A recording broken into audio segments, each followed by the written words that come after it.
Welcome back to the Wacky Wonderful Radio Show.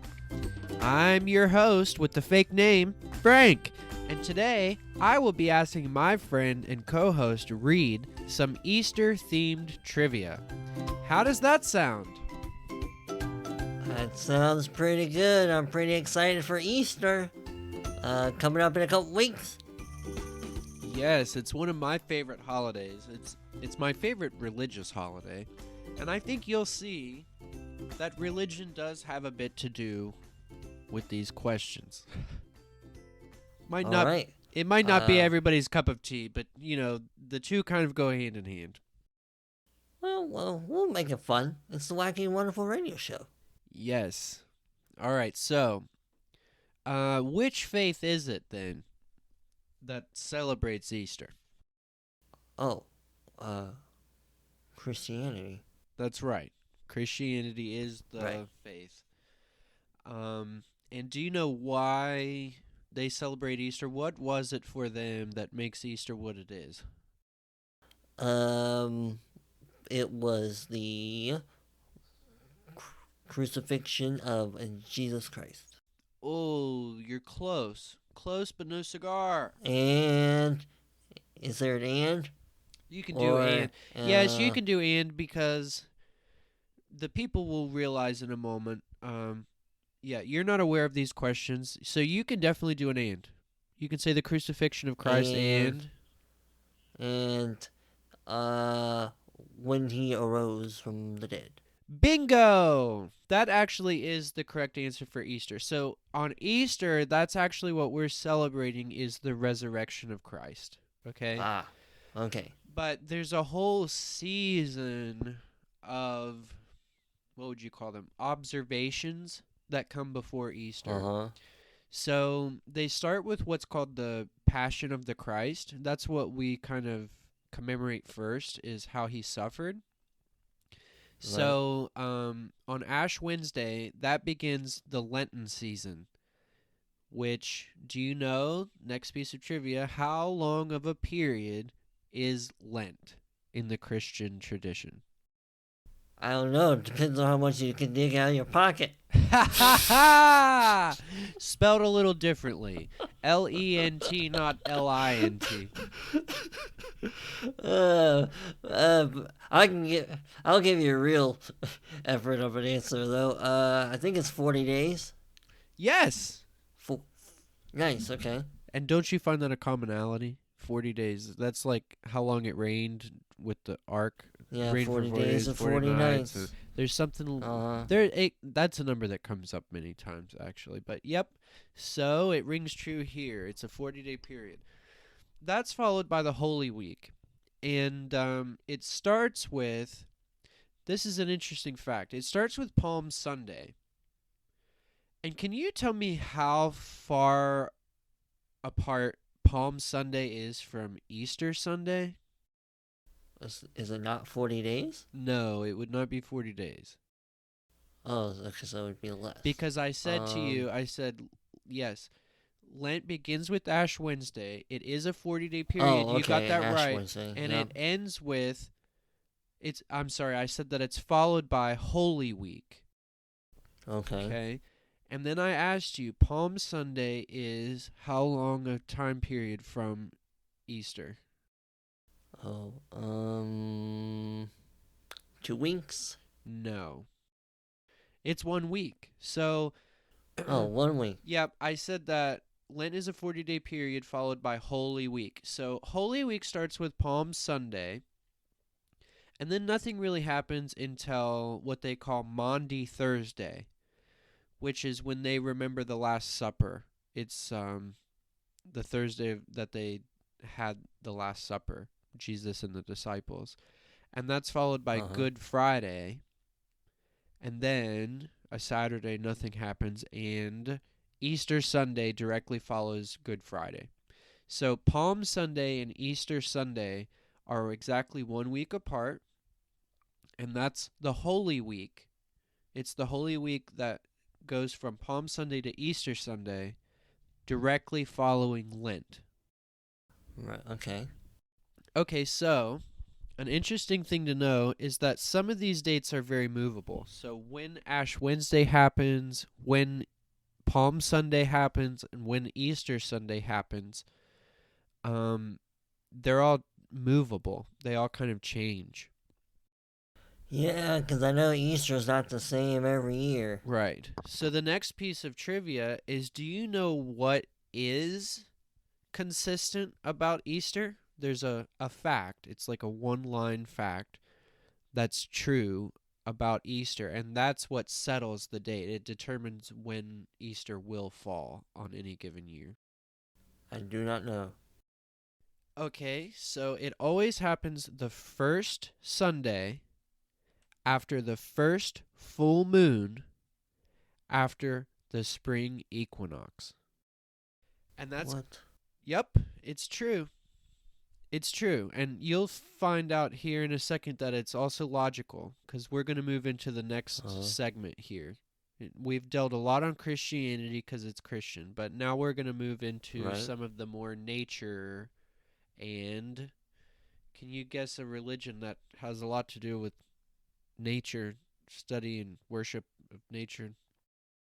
The pagans? Yep, the pagans. So we're going to move into a bunch of questions about pagans. Not a bunch, but a few Okay. questions about pagans here. But that, you'll see here, if you really think about it and follow it through, this question about when Easter falls is the bridge. Because Christianity came after paganism. And Uh-huh. Easter, if you remember this rule, it's always the first Sunday after the first Okay. full moon after the spring equinox. Okay. So what does that all mean, Reed? That means that the tide has turned as far as the seasons. As far as day and night, when we see light, how it's hitting us and how it's affecting us and all that. We're starting to see a return of geese here where I live. Things start to come back, flowers start to bud. I heard a geese go the wrong way. I took the dog out the other day. He was heading like southwest. I yelled at the goose. I said, "Hey, buddy, you're going the wrong way. A little late, don't you think? You're going to be turning around pretty soon." Well, anyway, though, the point is that you could notice back in a time before cell phones and before the nightly news and before us, doing instant recordings, there were Uh-huh. only certain ways to send messages, and here are a bunch of big messages right in a row. So here the seasons turn. You notice it. There's a noticeable shift. Then there's a big full moon that tells people to Uh-huh. meet, to go meet, seek each other out. Things are better, go meet.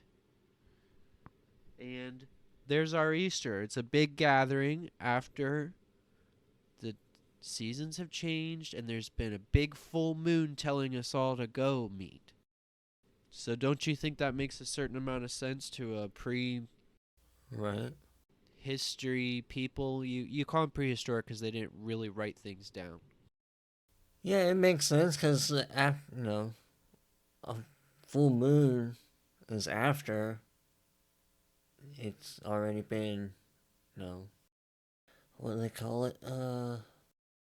Whenever you don't see it, with the opposite of the full moon. It's basically kind of like the cycle of the season. Right, exactly.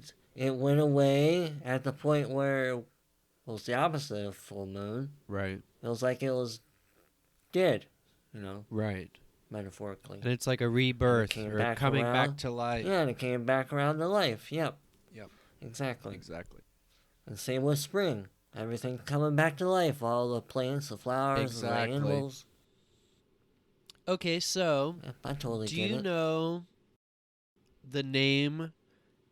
Okay, how about I phrase it this way? I'm sure it wouldn't surprise you to learn that it was a pagan goddess who actually donates her name to Easter. That's where we get the word Easter. It was actually the name. It comes from the name of a pagan goddess. the pagan goddess of nature. Oh. Could you guess how close her name was to Easter? Oh, so her name is not Easter. It's We get her pretty name close. Easter. Okay. Well, I immediately think of Esther. Well, that's pretty close, and I don't see how to give or deny you a point on this one. It just is more of like a fun fact that I'm trying to turn into a question, but Oh, okay. yeah, her name was Eostre. So it's Eostre. Okay. And she was the pagan goddess of nature. Hmm. So it follows logically that she would have been highly celebrated at this time. You know, when nature's Right. being That good makes to us sense. again, not mean to us. We like nature again now. Okay, so how about this? This follows onto what you were talking about. Why eggs? Why are eggs a big symbol of Easter? I guess another symbol of rebirth. Well, it's like a symbol of fertility, right? So, and that's what we want Right. is Okay. Yeah. is growth and a lot of vibrancy and a lot of That makes sense. life. Like fertile soil for the flowers to grow. Yep. So it's about that fertility. Okay. And Sure. similarly, this is my last question. The bunnies. The Do you bunnies. see Oh boy. why it's logical too that bunnies would be associated with spring? Um, bec- because they're pretty fertile. Yeah, they have quite a few. And they're particularly active in spring, you know, in the nicer weather. I think they burrow underground and sort of hibernate, if you will, that type of idea. Yeah. Yep. I think so. So they come back and they're active again and they're mating and having offspring and being very active, and so they're particularly associated with early spring, right around this time. Yep. So That makes there you sense. go. That's what I did. You gave me about 15 minutes earlier to prepare these questions, and it's killed about 15 minutes of time now. Well, that was pretty cool. Good. I hope that was a little bit educational and a little bit of fun. I mean, I actually never really knew what decided the date of Easter. I feel like somebody might have told me at some point, but it's obviously not stuck with me. Well, you just have to remember it's very much a pagan thing. And Yeah, usually, I don't mean to offend a lot of people, but usually if it's Christian, it's pagan in origin. So sure. this was a big thing for the pagans, and I tried to explain it and make sense of it. You know, that this would have been a lot of messages for people back then when they didn't have Yeah, television, didn't have radio, but they would have all understood this. They would have seen the change in the time. Now we manufacture it, but they would have seen the true change, you know, right. and they'd see all this life and return of, you know, of activity and the hubbub of spring. And it would cause them to want to join, meet, celebrate, just like we do now. Yeah, that's pretty cool. Yep, and I think my dad's coming up for Easter to visit. His birthday is actually the day after Easter, too. Oh, cool. So are you guys going to have a ham and potatoes and that kind of thing, or what do you I do? don't know what we're gonna do. That's usually what we do. I know we did that last year. We had some ham, uh, and some other food. I like ham and sweet I think we had a potatoes. green. Yeah, I think we had a green bean casserole. Oh, yeah, that too. And, I'm not sure what we're doing this year. I don't think we really quite talked about it yet, other than he told me he was planning to come up. All right. Well, here's wishing you and everyone else out there, all of our listeners, the best Easter. Hoping they all know Christ. or will. Yep. Hopefully everybody has a good Easter and don't eat the eggs because they're not real. Plastic isn't good. Yep. Just eat the candy that's in them. I think the Reese cups, the eggs, the Easter eggs that they make this time of year. Have you had one of them? Uh huh. I think they're the Oh, best yeah. Reese cups in the market. They're better than the pumpkins. They're better than the Christmas trees. They're better than the regular Reese's. The Reese's Yeah, they're eggs pretty good. are the best ones they make. All right, well, here's signing off on this end. All right. Good night to all you fine listeners. And tune in next time.